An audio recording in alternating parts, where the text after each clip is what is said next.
ang budget ng Pilipinas ay hawak lang ng dalawang tao. Hawak lang siya ni Congressman Zaldico at ni Congressman Martin Romualdez. Yan ang katotohanan.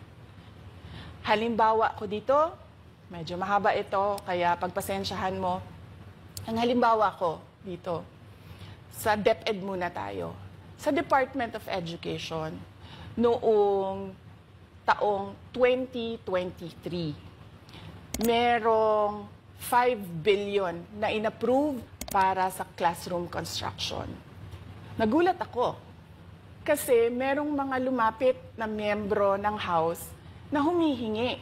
Hinihingi nila yung 5 billion, parte ng 5 billion na budget. Wala kasi akong experience sa ganyan. At saka ang pagkakaintindi ko, pag in-approve na yan ng Office of the President, ibibigay na yan, pagdediretso na yun sa approval at trabaho ng Department of Education sa construction ng mga classroom. Nagulat ako, may humingi. Magkano ba ang amin dyan? Magkano ba ang amin dyan? So sinabi ko, hindi pwede ito. Kasi ang mangyayari nito, hindi magagawa ng Department of Education ang trabaho namin na mag-construct ng classroom ayon sa classroom backlog at sa prioritization base sa backlog at sa classroom construction. So sinabihan ko yung isang congressman, sabihan ninyo si Martin Romualdez na hindi pwede chap-chapin ang classroom construction na 5 billion. Kaya kung makikita ninyo sa budget proposal na approved ng Office of the President, 5 billion yon. Pero nung lumabas yung GAA o yung budget approved noong 2023, naging 15 billion siya.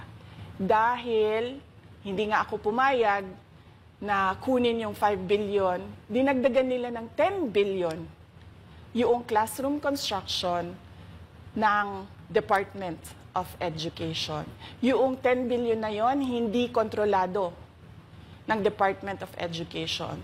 Controlled yon ni Congressman Zaldico at Congressman Martin Romualdez. Hindi ko na kailangan ng corroborative witness dito dahil makikita niyo yon sa papel. Makikita ng taong bayan yon sa papel.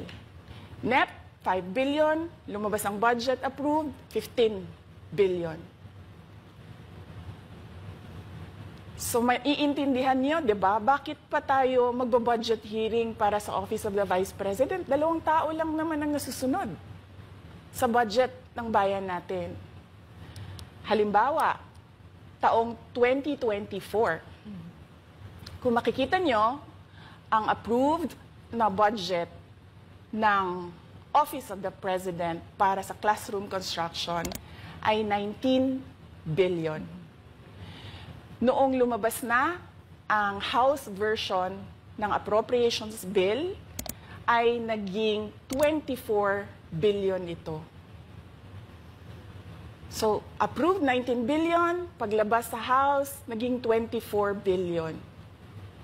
At doon sa 24 billion na yon, kung hahanapin mo sa papel, kinuha nila ang 5 billion ng repairs ng classrooms at nilagay nila doon sa 19 billion para maging 24 billion siya.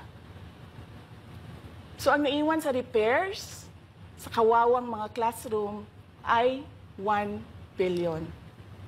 Kaya makikita nyo, sa papel, nandyan yan. Naging 24 billion. At hindi lang yan, dahil noong 2023 ay hindi ako pumayag na hindi masunod yung DepEd na rules sa paano mag-classroom construction based on need. Ang ginawa ngayong 2024, inattach nila ang listahan na kung saan gagawin ang mga classroom construction worth 17 billion. Makikita nyo yon sa papel. Pagdating namin sa Senate, nakita yun ng mga senador. Tinanong nila ang Department of Education, totoo ba o hindi totoo na galing sa inyo ang listahan ng 17 billion ng mga classroom construction. So sabi namin sa mga senador, hindi totoo. Hindi namin magagawa yung trabaho namin. Hindi natin masosolve ang classroom backlog kung ganito ang nangyayari. Pwede ba ninyo kaming tulungan? Yung mga senador naman, very helpful sila. Oo, tulungan namin kayo. Kaya nga kung makikita ninyo sa interpellation ng isang senador doon sa budget hearing sa Senate, tinanong niya diretso, galing ba sa DepEd ang listahan ng 17 billion? Galing ba sa DepEd ang listahan na inattach doon sa House version? Sinabi namin hindi. Hindi galing sa amin yan. On record yon. Makikita nyo sa mga videos, balikan nyo yung mga videos. Makikita nyo.